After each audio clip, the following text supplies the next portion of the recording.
kita malam ini lebih dalam tentang kesempurnaan abadi.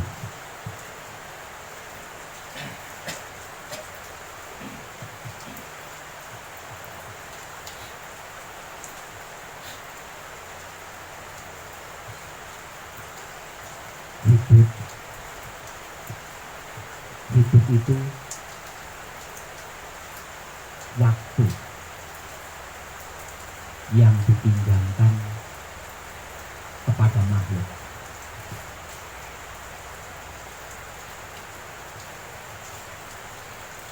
Sedangkan kehidupan itu adalah anugerah yang dipercayakan kepada makhluk.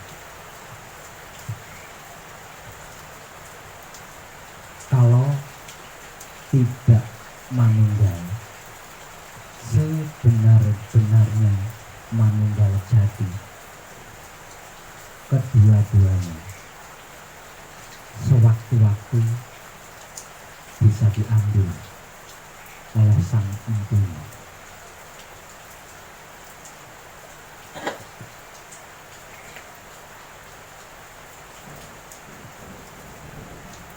Tentang ini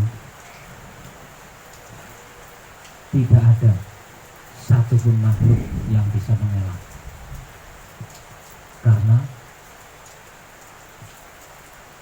kalau hidup itu diibaratkan waktu, maka waktu yang dipinjamkan hanya dipinjamkan kepada makhluk. Sedangkan kalau kehidupan itu diibaratkan anugerah, maka anugerah itu hanya dipinjamkan kepada makhluk. Artinya yang namanya pinjam, yang namanya hanya sebatas dipercayakan, sudah pasti Sang Empunya sewaktu-waktu akan mengambilnya.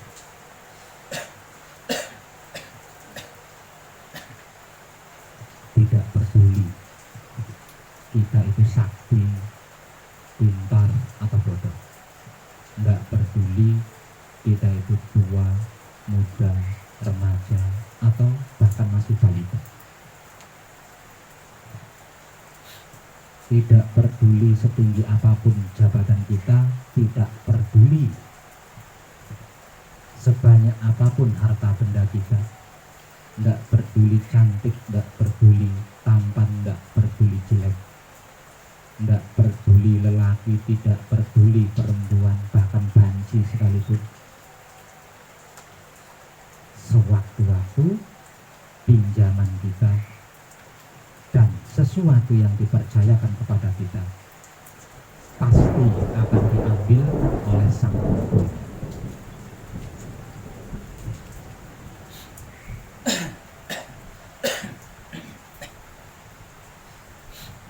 Sebab karena itu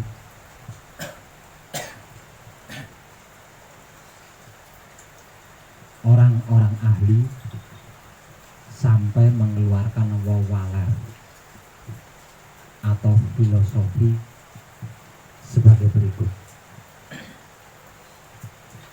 Ojo siro banget anggonmu urip ing alam dunya, malaikat juru pati lirat lirik marang siro, goneng lirik malaikat arep gabut nyawa niro, goneng jabut anganteni dawuhe Kang Maha Suci. Betapapun semangatnya panjenengan hidup di kehidupan dunia ini, di setiap waktu malaikat pencabut nyawa itu ada di kanan panjenengan, ada kalanya di kiri panjenengan, ada kalanya di depan atau di belakang panjenengan. Karena malaikat itu adalah makhluk paling patuh kepada Tuhannya. Saking patuhnya, jika sewaktu-waktu tuannya memerintah, dia tidak mau telat. Makanya dia selalu mengikuti makhluk kemanapun makhluk itu bergerak dan bergerik. Tujuannya, jika tuannya sewaktu-waktu memerintah, ambil apa yang aku pinjamkan, ambil apa yang aku percayakan, maka seketika itu malaikat sang pencabut nyawa melakukan.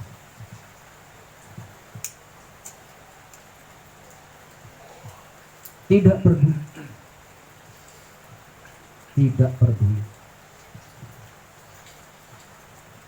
panjenengan yang merasa tidak bisa hidup tanpa wanita, panjenengan yang tidak merasa tidak bisa hidup tanpa pria, panjenengan yang merasa tidak bisa hidup tanpa anak istri, panjenengan yang tidak merasa tidak bisa hidup tanpa harta, panjenengan yang merasa tidak bisa hidup tanpa ilmu, panjenengan yang merasa tidak bisa hidup tanpa pekerjaan, tanpa kepentingan dan lain-lain sebagainya, maka pada saat itu juga langsung isdat atau mati, meninggalkan seluruhnya tanpa terkecuali.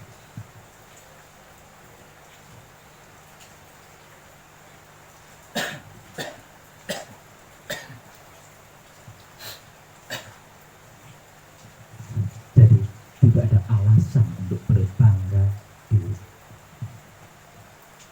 Tidak ada alasan untuk bersombong-sombong ria dan lain sebagainya.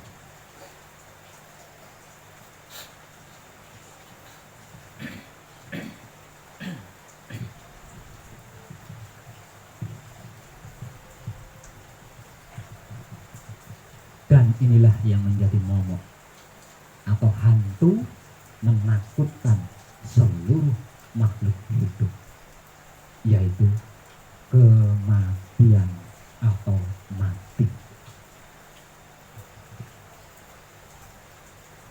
Yang kedua, karma.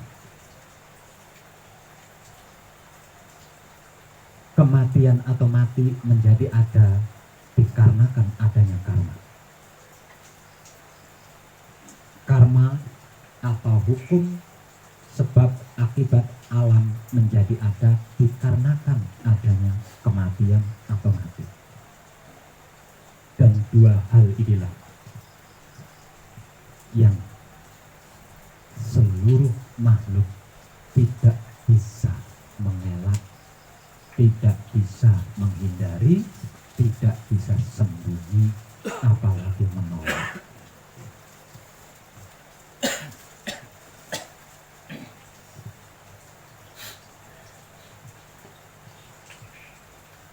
Kesempurnaan abadi. Wow. Kesempurnaan abadi menyempurnakan semua yang baru saja saya katakan. Dengan kesempurnaan abadi, maka hidup kita akan menjadi abadi. Kehidupan kita juga akan menjadi abadi. Kematian tidak ada, karma tidak ada. Wow, keren. Gimana ya yang ada? Andai saja ada tempat tentang kesempurnaan abadi, saya akan datang untuk membelinya. Berapa miliar sekalipun saya siap membelinya untuk keabadian yang sempurna atau kesempurnaan yang abadi. Namun sayang, kesempurnaan abadi tidak bisa dibeli dengan materi, tidak bisa dibeli dengan harta benda, tidak bisa dibeli dengan kecantikan atau ketampanan wajah. Kesempurnaan abadi hanya dapat diperoleh kelakuan baik atau perbuatan-perbuatan kebajikan yang selama ini saya informasikan tanpa tedeng alin-alin.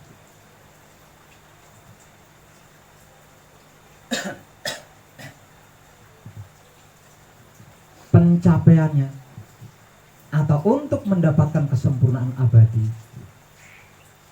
semua orang saya jamin mampu melakukannya. Lawong tidak pakai puasa, tidak pakai duit, tidak pakai uberampe. Bahkan anak kecil sekalipun, jika kesadarannya sudah tergugah tentang kesempurnaan abadi, pasti mampu. Di manakah itu? Kalau ada, aku akan datang untuk membelinya. Sekali lagi saya katakan, sayang 1000 kali sayang, kesempurnaan abadi tidak bisa ditukar dengan apapun, tidak bisa dibeli dengan apapun, tidak bisa ditebus dengan apapun selain kebaikan atau kebajikan atau kesadaran rasa cinta kasih sayang yang diberikan kepada sesama makhluk tanpa terkecuali.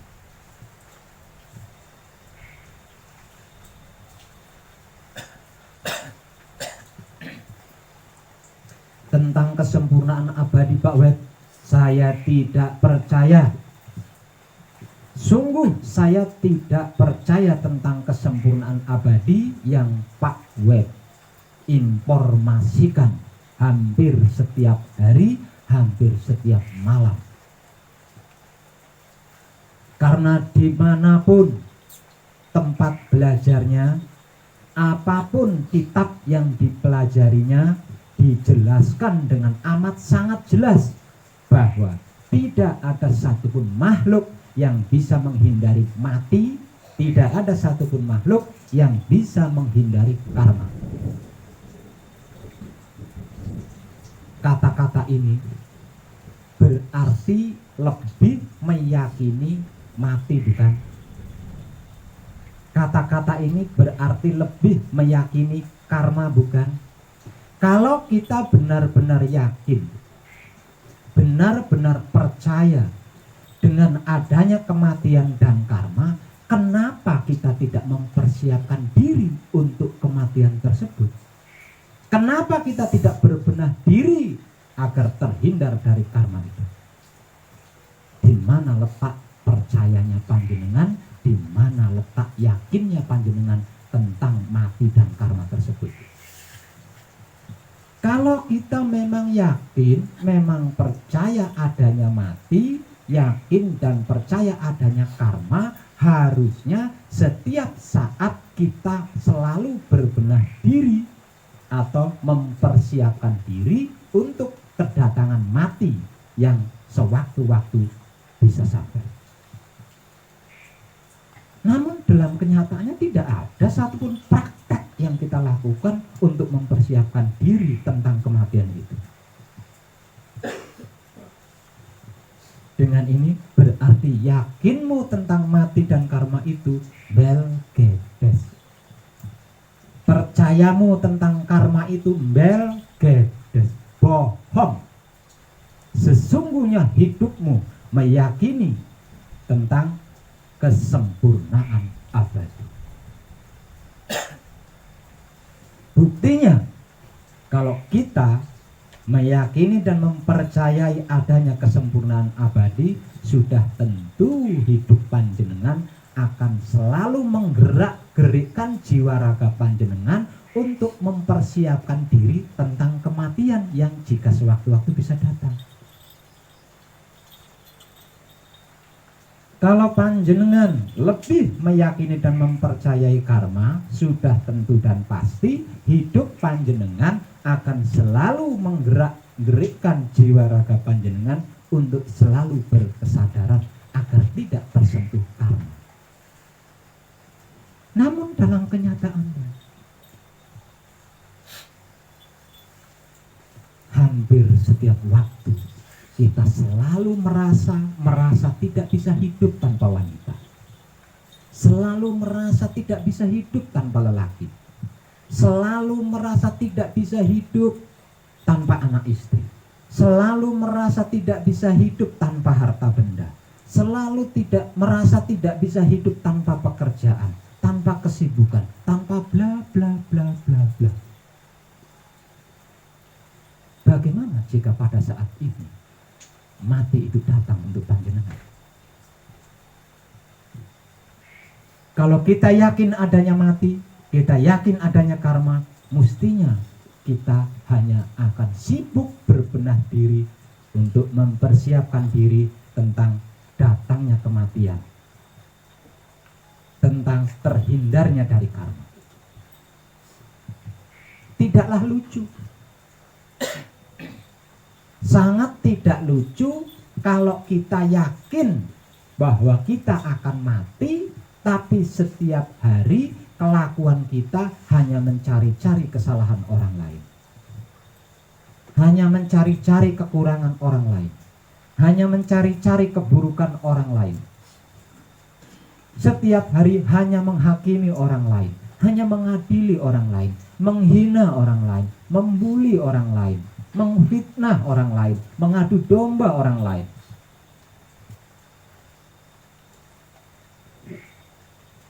Dan perintah Tuhan itu hanya dijadikan sebagai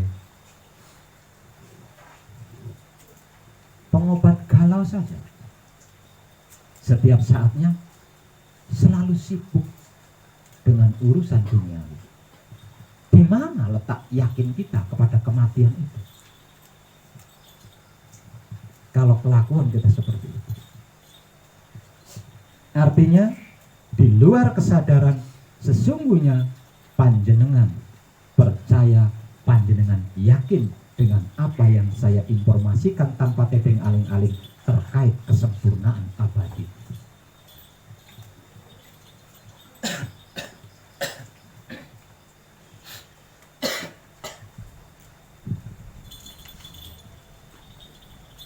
Panjenengan tahu benalu, paham benalu, tahu benalu. Benalu adalah tumbuhan yang tumbuh di tumbuhan lain. Panjenengan tahu ketika tumbuhan ditumbuhi oleh benalu, apa yang akan terjadi? Semisal contoh pohon mangga.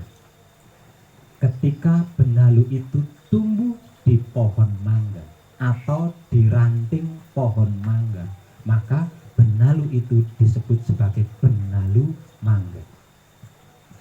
Apa yang akan terjadi pada pohon mangga itu jika pohon mangga itu dipenuhi pohon benalu? Lambat laun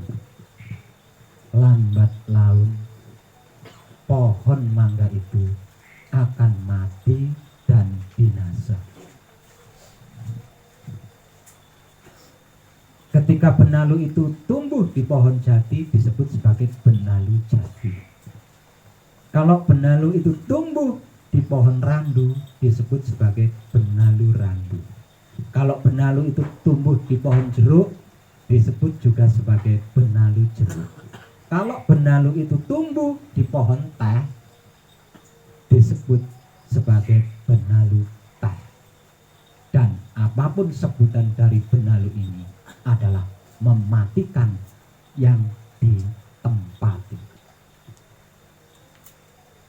Tidak ada satupun tumbuhan yang bisa lolos dari kematian dan kehancuran akibat dari benalu.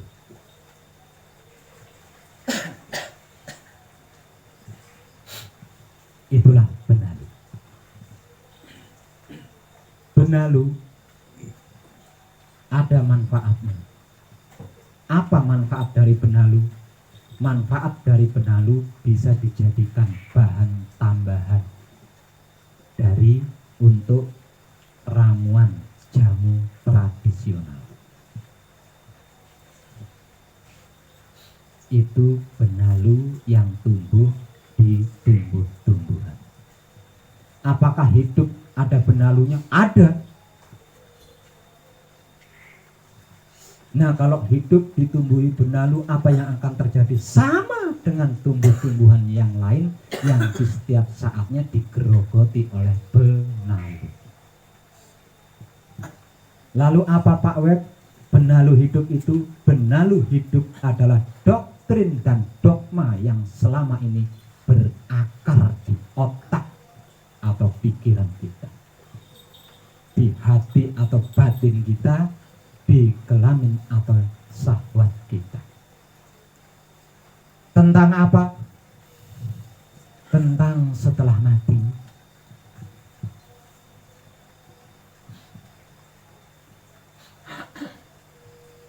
Kalau kita banyak beramal, kalau kita banyak bersedekah, kalau kita mau menyembelih kurban, kalau kita mau mengadakan sesaji itu, sesaji ini akan mendapatkan surga yang di dalamnya mengalir sungai madu. Ada kolam susu. Makanan serba lezat yang akan disajikan oleh 41 bidadari bagi lelaki dan 41 bidadara bagi perempuan. Wow.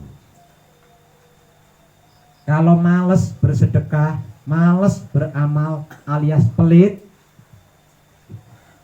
setelah mati akan memasuki neraka yang bidadari dan bidadaranya jauh lebih banyak, lebih cantik-cantik daripada bidadari dan bidadara di surga.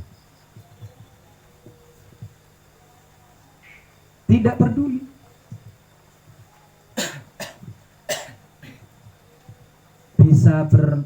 Bisa berbuat baik, bisa melakukan kebajikan atau tidak, yang penting zakat, yang penting beramal, yang penting sedekah, kita akan mendapatkan surga di dalamnya plus bidadari. Ini loh benalu. Ini loh benalu hidup yang sedang menggerogoti jiwa raga panjenengan, yang lambat laun akan mati binasa seperti tumbuh-tumbuhan yang saya gambarkan tadi.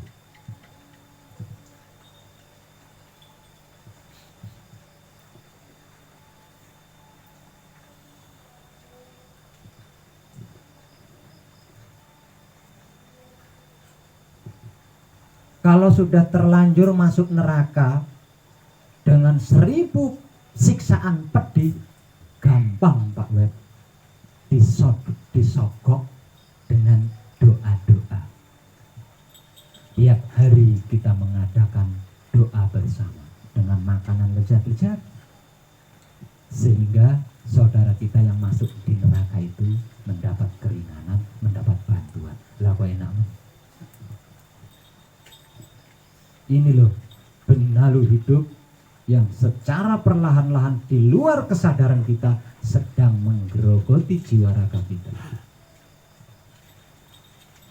yang lambat laun jiwa raga kita akan mati dan binasa.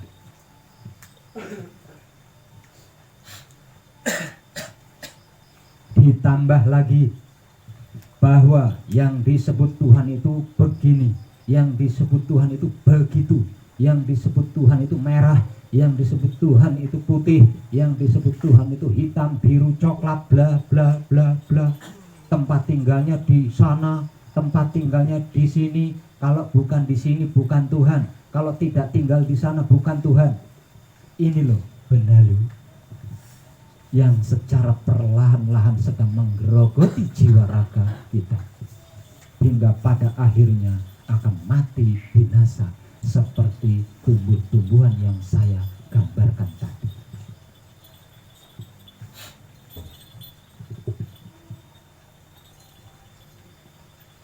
Dan masih banyak lagi benalu-benalu lainnya yang tumbuh memenuhi otak atau pikiran kita, yang tumbuh memenuhi hati atau batin kita, yang tumbuh memenuhi kelamin atau syahwat kita. Artinya tidak terlampau lama kematian itu akan menjemput.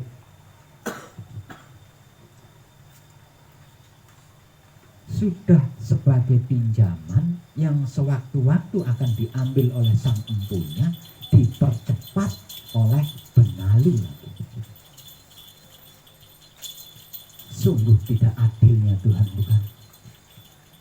Maka kita setiap saat memujanya sebagai Sang Maha Adil. Di mana letak adilnya?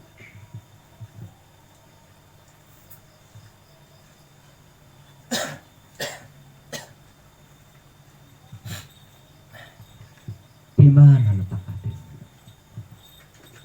Untuk siapapun yang tidak percaya dan tidak meyakini tentang kesempurnaan abadi, mari mulai malam ini persiapkan jiwa raga panjenengan, persiapkan diri panjenengan untuk kedatangan kematian itu yang sewaktu-waktu bisa menjemput kita. Jangan terlena dengan keburukan dunia. Jangan terlena dengan kebaikan dunia. Karena baik atau buruk yang kita tumpuk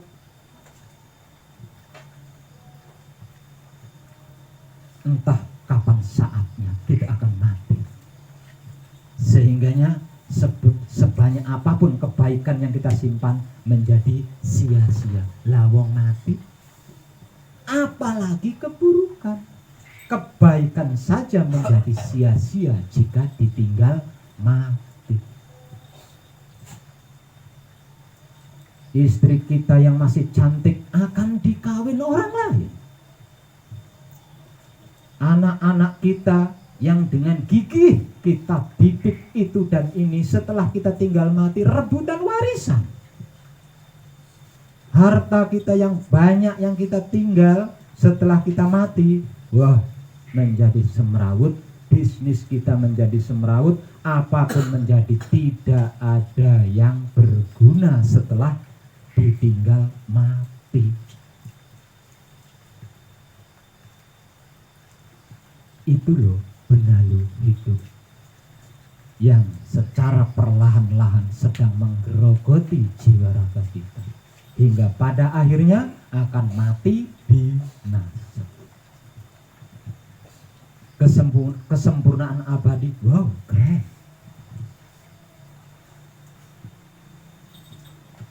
Bukan hal yang asing, bukan sesuatu yang baru. Kesempurnaan abadi yang saya informasikan tanpa tedeng aling-aling.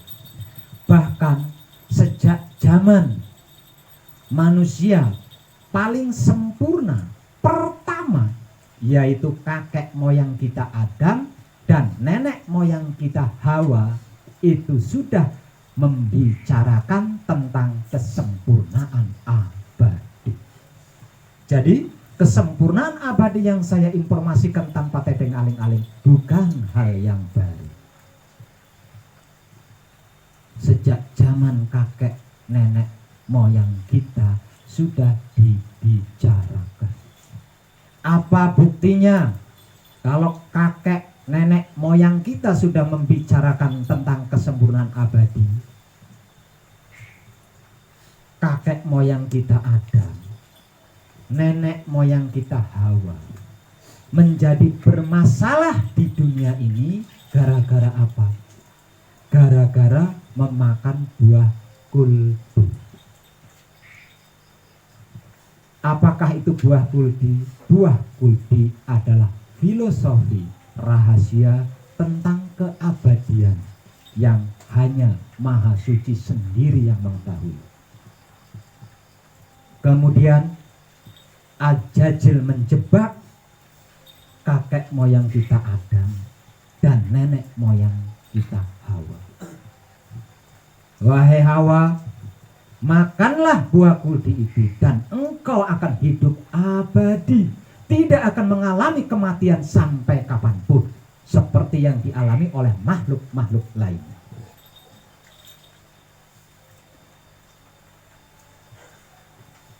Dikarenakan bahwa pada saat itu kuldi masih merupakan rahasia Tuhan,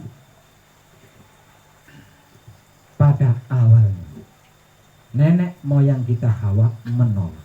Itu buah larangan yang dilarang oleh Tuhanku. Jangankan untuk dimakan, didekati saja kami tidak boleh. Kenapa Tuhan melarangmu, Hawa? Kalau Tuhan melarangmu untuk mendekati pohon itu dan memetik buahnya untuk dimakan, berarti Tuhanmu itu sedang mengharap agar supaya engkau mati. Makanya dia melarang. Karena apa? Karena jika engkau sampai memakannya, engkau tidak akan bisa mati. Engkau akan hidup abadi selama-lamanya. Tuhan tidak mau, Tuhan tidak ingin engkau abadi. Makanya engkau dilarang untuk mendekati pohon itu. Luluhlah hati nenek moyang kita Hawa. Kemudian mendekati pohon kuldi dan memetik buahnya, kemudian dimakan. Dengan harapan dia bisa hidup abadi secara sempurna. Setelah dimakan, Ajajil pun berkata lagi, bukankah engkau mencintai Adam? Bukankah engkau mengasihi dan menyayangi Adam? Kalau memang engkau mencintai, mengasihi dan menyayangi Adam, maka berikan pula kepada Adam untuk memakannya, agar Adam juga mengalami hidup abadi sama sepertimu. Kalau hanya engkau yang memakan, berarti hanya engkau yang abadi. Sedangkan orang yang kamu cintai, kasih sayang itu tidak akan abadi. Kemudian nenek moyang kita Hawa berupaya merayu Adam agar supaya memakan buah kuldi. Sebenarnya ini adalah sebuah filosofi, bukan cerita yang sesungguhnya. Artinya sejak zaman Adam Hawa, kesempurnaan abadi sudah dibahas, sudah dipelajari, sudah diperebutkan.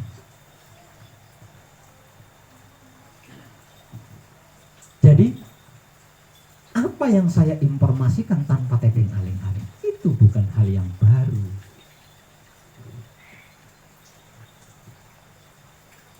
Yang kemudian tentang kesempurnaan abadi ini dipelajari oleh manusia-manusia lain setelah Adam dan Hawa.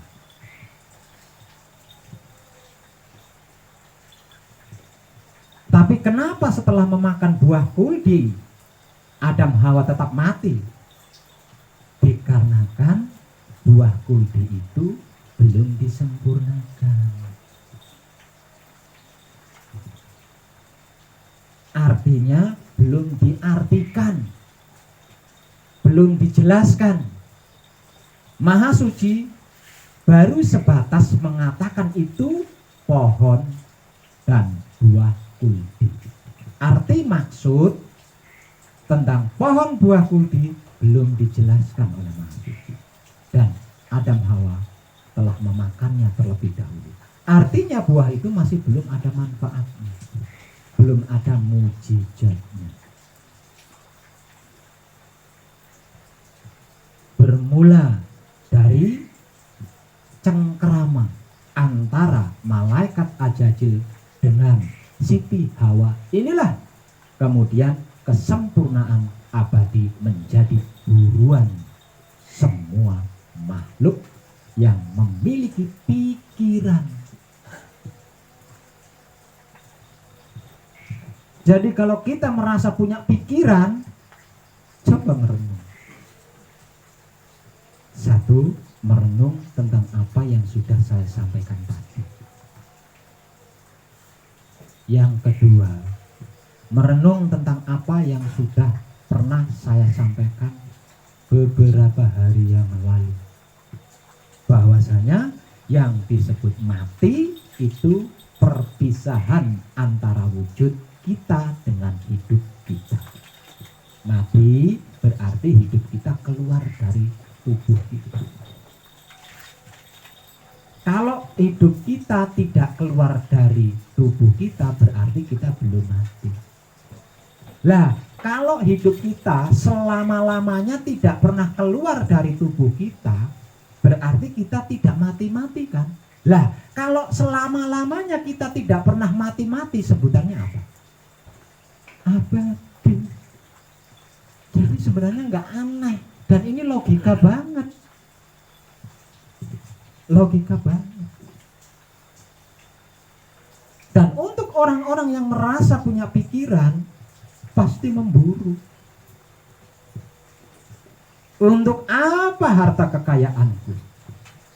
Untuk apa bisnisku yang luas di sana sini? Untuk apa istriku yang cantik? Anak-anakku yang lucu-lucu? Untuk apa suamiku yang ganteng? Kalau pada akhirnya aku tinggal mati, akan aku gunakan separuh kekayaanku untuk membeli kesempurnaan abadi. Di mana yang ada, aku akan datang untuk membelinya.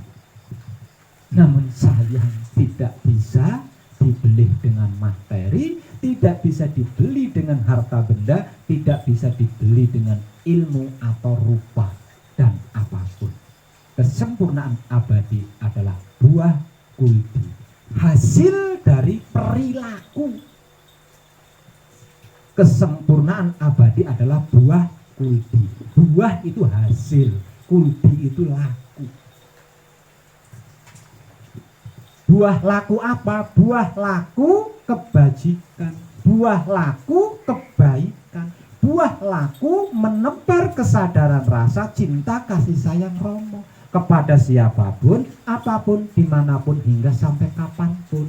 Hasilnya kesempurnaan abadi. Itulah arti maksud dari buah kuldi.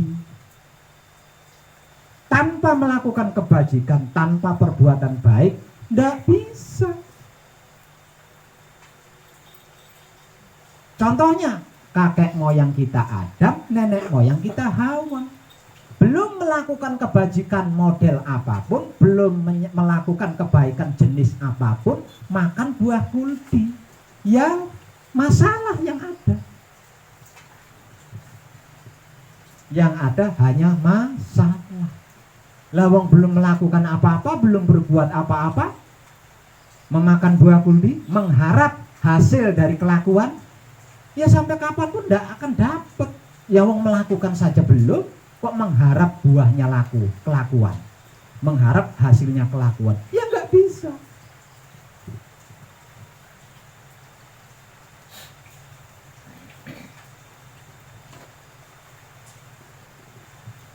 Dan selama ini selalu saya katakan, ini tertinggi. Kalau ke atas, kalau ke dalam, ini terdalam. Inilah puncaknya, inilah intinya. Nah, sebegitu. Bagaimana tidak disebut tertinggi? Bagaimana tidak bisa disebut terdalam?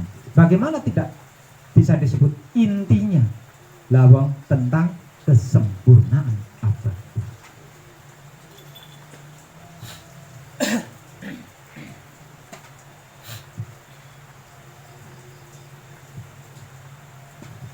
Sebelum kakek moyang kita Adam, sebelum nenek moyang kita Hawa diciptakan, Maha Suci berfirman, aku hendak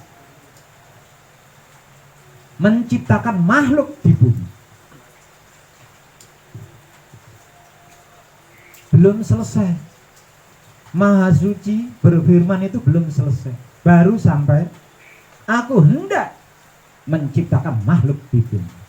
Para roh sudah protes. Untuk apa ya Tuhanku engkau menciptakan makhluk di bumi yang nantinya hanya akan membuat kerusakan di bumi?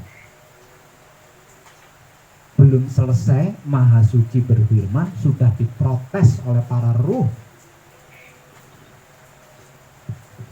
Maha Suci baru berfirman, aku hendak menciptakan makhluk di bumi. Ini belum selesai dia berfirman, tapi sudah diprotes lebih dulu oleh para roh. Untuk apa untuk apa engkau hendak menciptakan makhluk di bumi yang nantinya akan membuat kerusakan di bumi? Maha Suci menjawab, aku mengetahui apa yang tidak engkau ketahui. Makhluk itu akan aku ciptakan sesuai gambaran wujud kenyataanku. Akan aku titipkan kepadanya 3 singgasana sebagai sarana untuk berkomunikasi denganku. Itulah makhluk yang hendak aku ciptakan di bumi. Dan alam semesta akan aku percayakan kepadanya. Karena dia adalah bendaharaku.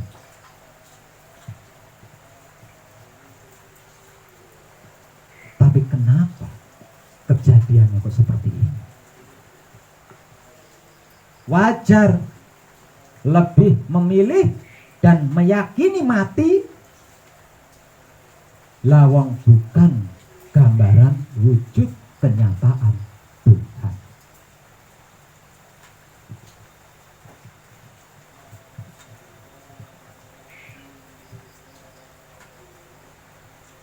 Beruntunglah panjenengan diberi kesempatan oleh Rama untuk menempuh perjalanan yang sesungguhnya tidak mudah ini.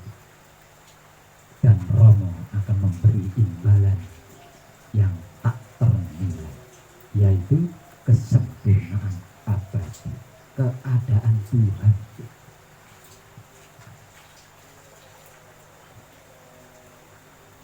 Sedangkan untuk panjenengan yang sudah selesai manekung, yang sudah selesai gembleng, berhati-hati. Hal ini tidak bisa diulangi 2 kali, apalagi sampai 3 kali. Suka tidak suka, mau tidak mau, bisa tidak bisa, harus berkelakuan sebagai putra kekudangannya Romo. Jika tidak, engkau akan jatuh sebagai orang awam, bahkan lebih parah dari orang awam. Dan untuk meraihnya kembali tidak bisa.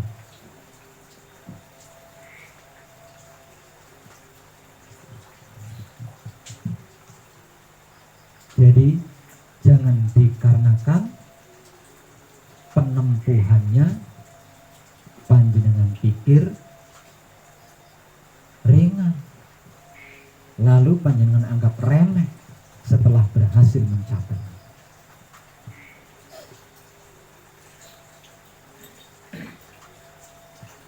Hidup di dunia sebagai gambaran wujud kenyataan Maha Suci, tidak ada sesuatu apapun yang mustahil. Tidak ada sesuatu apapun yang tidak bisa panjenengan lakukan jika panjenengan mau. Lah kalau sudah di sini, kalau sudah di Manunggal Jati ini, yang artinya tidak akan mengalami perpisahan dengan hidup, yang artinya tidak akan tersentuh oleh karma, silahkan mau semangat 45 kerjanya silahkan. Menumpuk harta sebanyak mungkin silahkan. Mengkoleksi istri sebanyak mungkin silahkan. Lawang panjenengan tidak akan mati. Jadi tidak rugi dengan nabung harta sebanyak mungkin. Karena semuanya apapun itu tidak akan pernah panjenengan tinggalkan. Lawang panjenengan tidak pernah berpisah dengan hidup. Jangan khawatir punya tanah luas, jangan khawatir. Anak cucu panjenengan tidak akan pernah berebutan warisan. Karena panjenengan masih tetap berdiri gagah untuk memotivasi anak cucu panjenengan.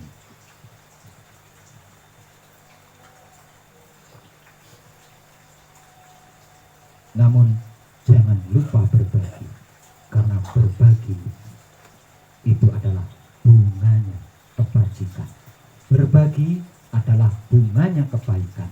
Berbagi adalah bunganya kesadaran rasa cinta kasih sayang Romo. Lah berbagi inilah yang secara keyakinan diistilahkan sebagai sedekah. Sedekah apapun yang kita lakukan, sedekah sebanyak apapun yang kita lakukan, jika kita tidak pernah melakukan kebajikan, kita tidak menyukai kebaikan, sedekah itu menjadi kotoran, tidak ada gunanya.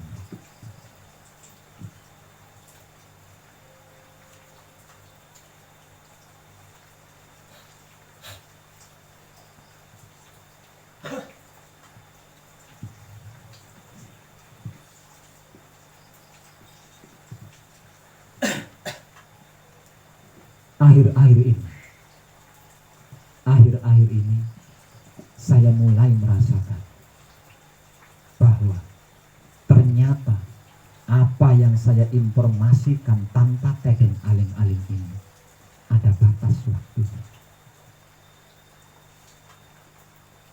Artinya tidak selamanya saya akan melakukan ini buat panjenengan. Jadi beruntunglah panjenengan yang memiliki kesempatan untuk menemukan ini. Karena tidak selamanya saya akan sebagai ini. Tidak selamanya saya akan digunakan oleh Maha Suci untuk tentang kesempurnaan abadi.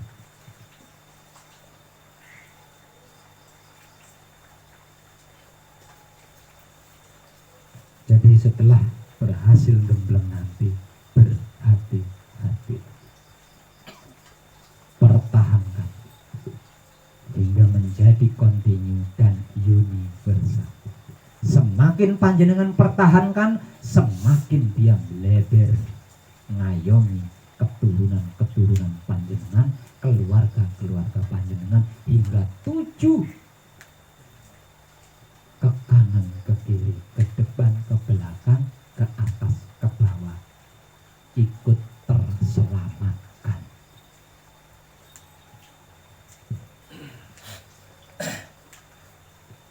Semurah itu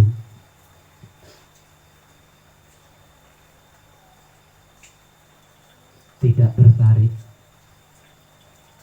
semurah itu tidak tergugah, kesadarannya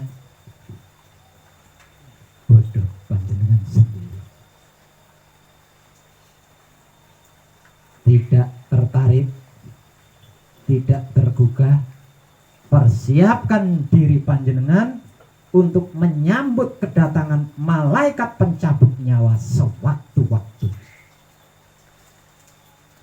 Dan jangan pernah mengeluh tentang karma-karma hasil karya panjenengan sendiri.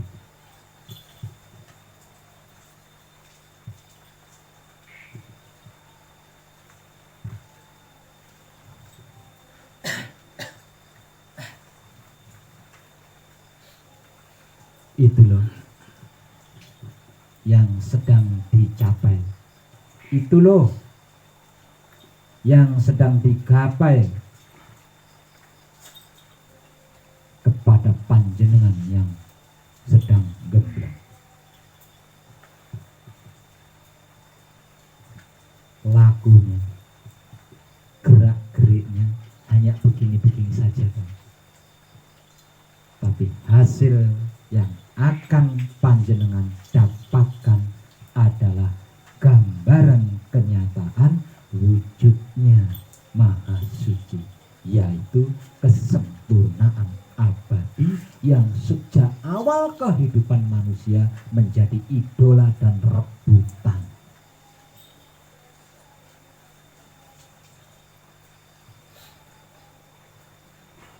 Tapi panjenengan harus berjuang. Berjuang apa?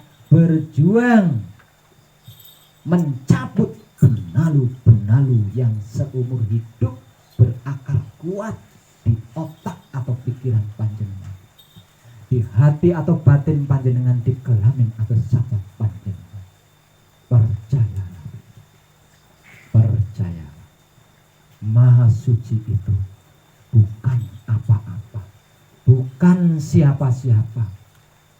Tidak ada apa-apa, apa-apa tidak ada. Dialah yang maha awal lagi maha akhir, yang tidak bisa digambarkan dengan apapun, yang tidak bisa diumpamakan dengan apapun. Bisa menggambarkan Tuhan berarti hantu, mengumpamakan Tuhan berarti hantu bukan Tuhan. Bisa mengilustrasikan Tuhan berarti hantu yang dia ilustrasikan. Tuhan yang sesungguhnya tangkinoyo tidak bisa digambarkan. Kenapa Tuhan kok tidak bisa digambarkan? Lawang nggak ada apa-apa, apa yang mau digambarkan? Lawang nggak ada apa-apa, apa-apa nggak ada. Makanya tidak bisa digambarkan.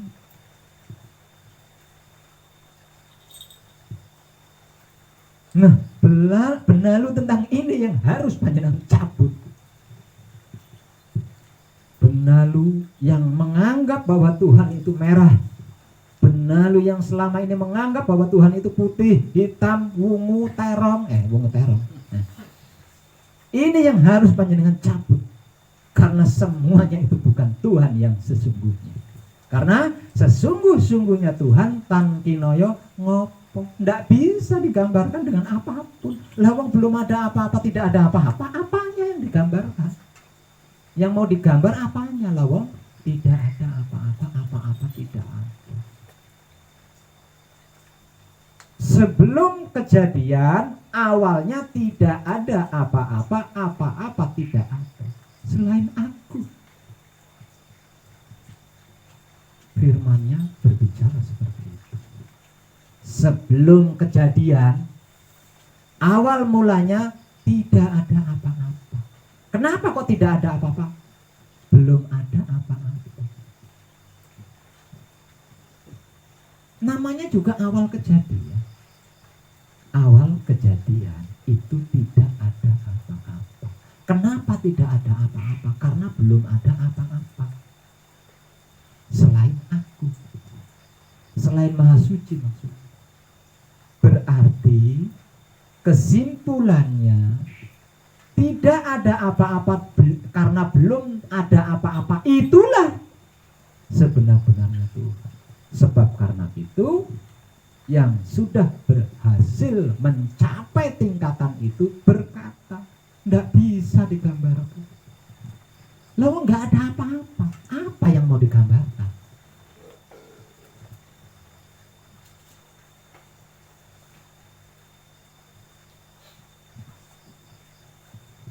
Itulah Maha Suci. Itulah keadaan yang jika gembleng panjenengan berhasil akan panjenengan dapatkan, yang nantinya akan menjadikan hidup panjenengan betah ada di dalam raga panjenengan, tidak mau keluar, lengket. Kalau bahasa saya manunggal jati. Memang arti maksud daripada manunggal jati itu bersatu, lengket bersatu.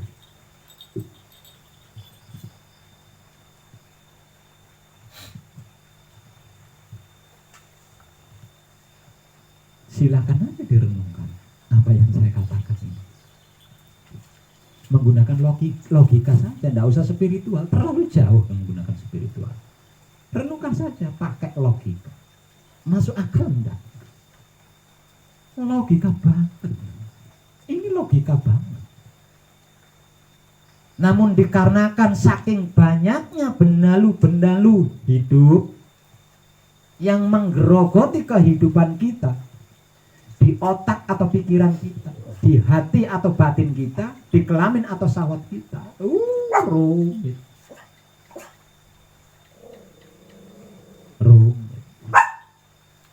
Itu ayang-ayangmu sendiri nih kulkas.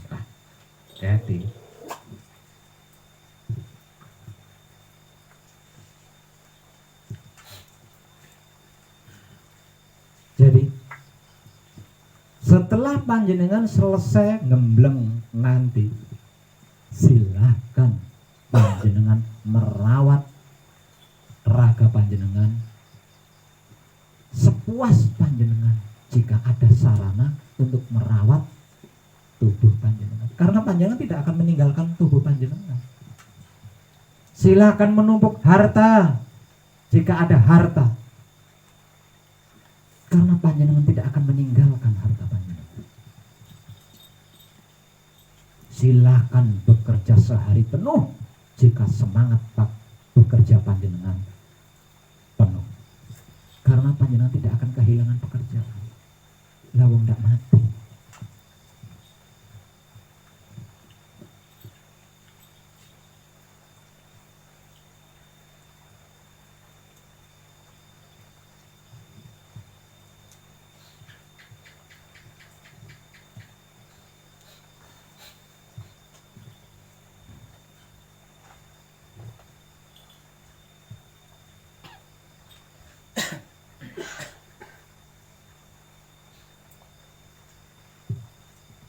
Puncak yang hendak kita capai, inti yang hendak kita genggam. Namun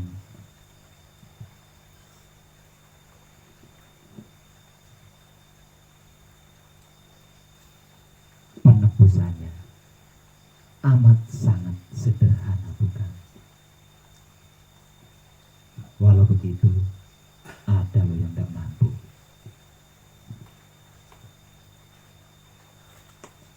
Sekali lagi, beruntunglah panjenengan yang memiliki kesempatan ini.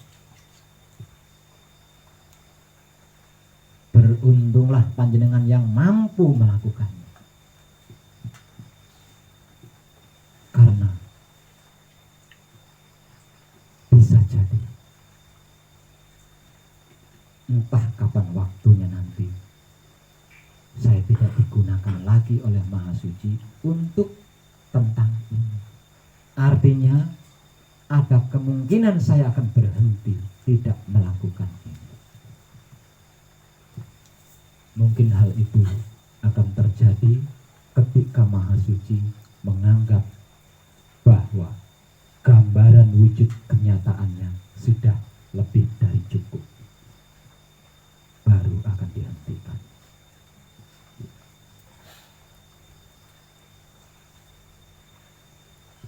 Kalau wujud gambaran kenyataan Maha Suci dianggap sudah cukup, berarti gembleng atau manekung juga sudah cukup.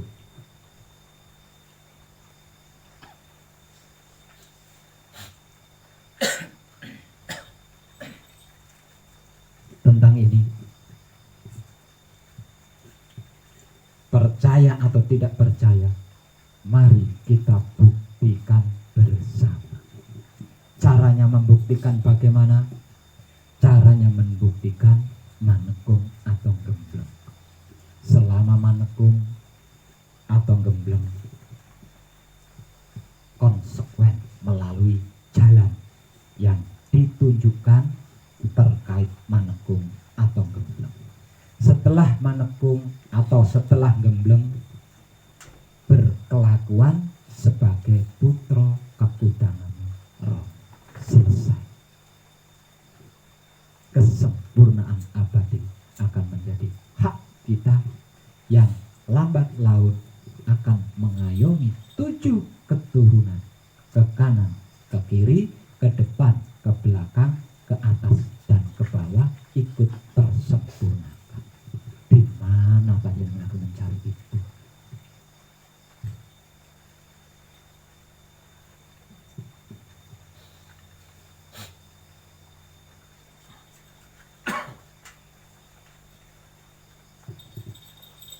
Bagaimana kalau setelah manekung, setelah gembleng saya masih tetap Jangan kecewa, jangan menyesal jika kesempurnaan abadi itu enyah dari hak panjenengan.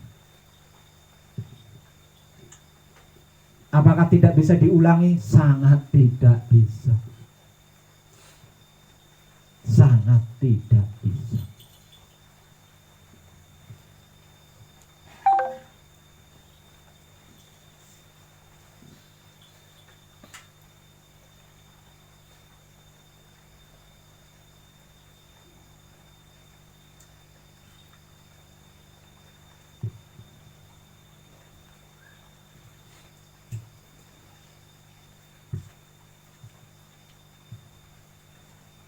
Sepertinya apa yang saya jadikan bahan untuk kadangan malam ini lebih jelas kan? lebih jelas tentang kesempurnaan abadi atau keabadian yang sempurna yang menjadi hasil dari apa yang selama ini saya informasikan tanpa tedeng aling-aling. Malam ini terjelaskan.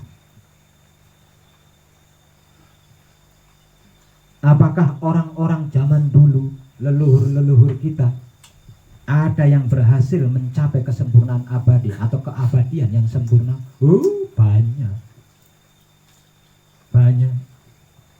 Hanya saja kesempurnaan abadi atau keabadian yang sempurna yang mereka dapatkan tidak indah. Kenapa saya katakan tidak indah? Lawang kita yang hidupnya di kehidupan modern tidak bisa melihat mereka, indahnya di mana? Mereka abadi, tidak mati, tidak mengalami kematian. Tapi manusia modern tidak bisa melihat matanya. Letak indahnya di mana kesempurnaan abadinya? Makanya saya katakan tidak indah. Kesempurnaan abadi yang saya informasikan indah karena kita tetap berkumpul dengan orang-orang yang kita cintai, kita kasihi, kita sayangi. Nah, siapa sajakah orang-orang zaman dulu yang berhasil mencapai kesempurnaan abadi? Oh, kalau harus saya sebutkan satu persatu, lawang banyak.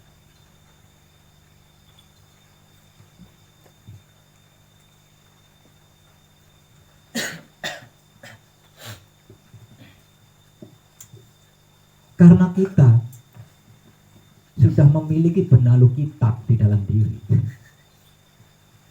Karena kita sudah terlanjur memiliki benalu kitab di dalam diri, dan itu sudah berakar dan sudah tumbuh. Jadi saya ngambil contoh yang dari kitab saja, seperti Khidir misalnya. Khidir adalah salah satu orang zaman dulu yang berhasil mencapai kesempurnaan abadi. Itu yang tersurat di dalam Alkitab. Bukan cuma Khidir, ada banyak. Tapi yang paling populer kan Khidir. Jadi mari kita bercermin kepada Khidir. Seperti apa kehidupan Khidir? Manusia yang berhasil mencapai kesempurnaan abadi, Nabi Musa itu leprek. Panjenengan tahu apa itu nabi?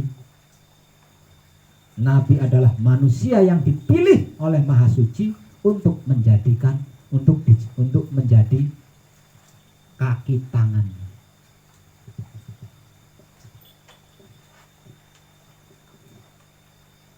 Karena yang memilih adalah Maha Suci, sudah pasti orang yang dipilih untuk menjadi kaki tangannya itu adalah orang yang sangat luar biasa. Sebegitu luar biasanya Nabi Musa, tapi tidak ada apa-apanya di hadapan Khidir.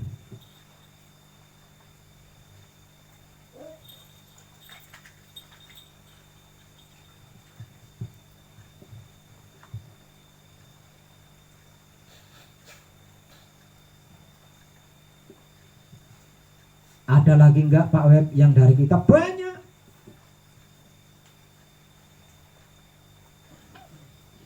Karena kita ada di tanah Jawa, saya ambil sampel dari kitab-kitab Jawa. Ada ratusan bahkan ribuan dewa. Dewa itu dewa ini, dewa itu dewa ini. Itulah orang-orang abadi zaman dulu. Tapi kesempurnaan abadinya nggak indah, lawang kita nggak bilang lihat.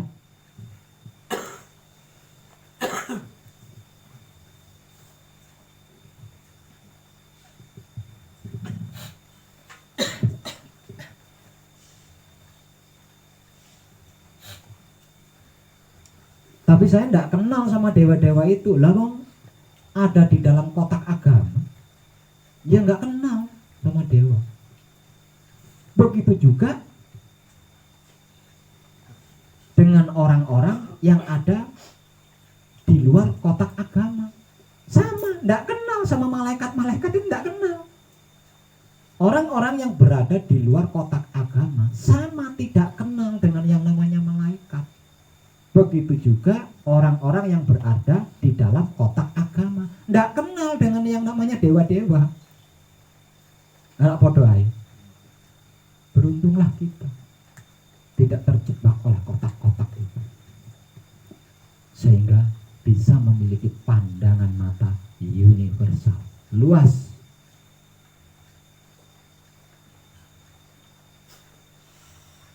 Para malaikat adalah makhluk abadi. Para dewa adalah makhluk abadi.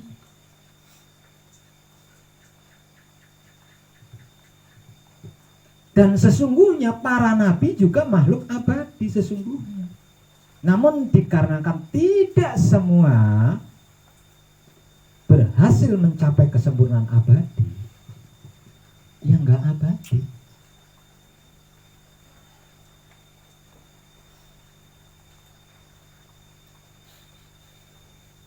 Kenapa saya katakan tidak abadi? Lalu melalui kematian.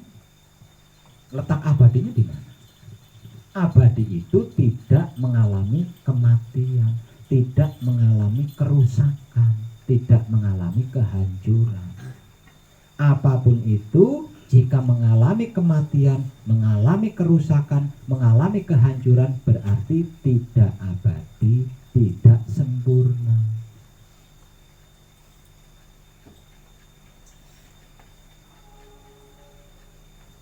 Jika panjenengan berhasil mempertahankan hasil manggung, hasil gembleng, yang artinya bisa dalam durasi lama berada di dalam keadaan manunggal jati atau di dalam keadaan suci, panjenengan akan bisa melihat orang-orang yang hidup abadi namun tidak kasat mata. Dan mereka iri kepada kita.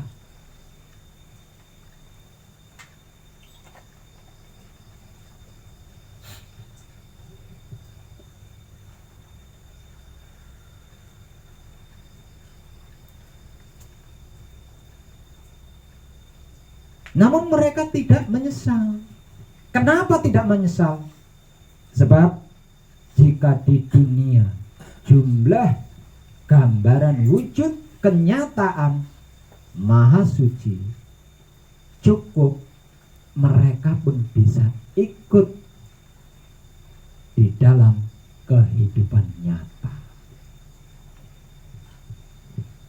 Mereka tidak kembali di dalam kehidupan nyata dikarenakan malu.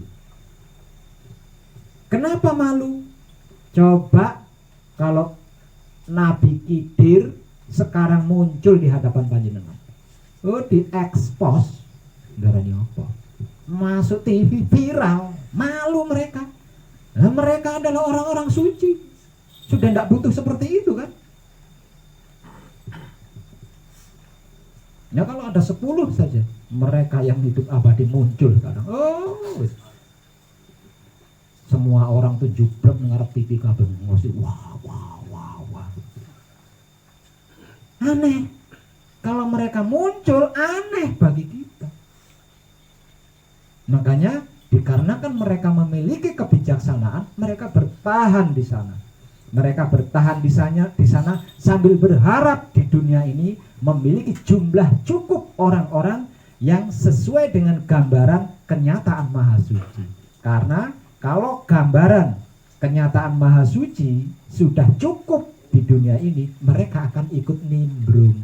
Nggak aneh.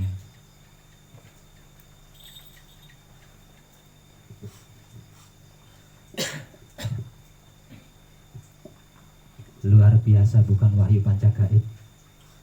Luar biasa kan sedulur papat kalimo pancernya kita?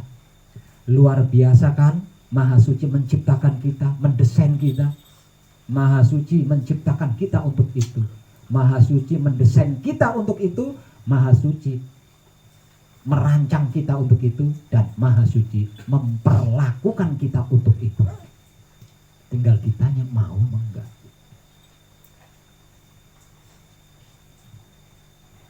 Itu bentuk keadilannya, bentuk adilnya Maha Suci, bentuk cinta kasih sayangnya Maha Suci, bentuk Maha Pengampunnya.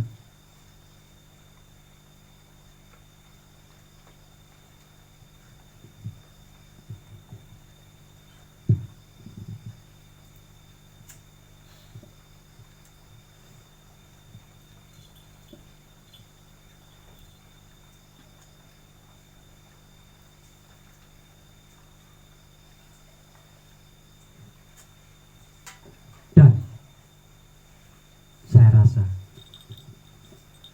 itu sudah lebih dari cukup. Jadi kadangan kita malam ini saya cukupkan sampai di sini. Kita sambung kali lain dengan tema menu yang berbeda, agar kita tidak jenuh mencernanya. Namun intinya masih tetap sama dan selalu sama hingga sampai kapanpun, yaitu tentang Wahyu Pancagaib dan Wahyu Pancalaku, bukan yang lain. Terima kasih dan tercerahkan kita semua.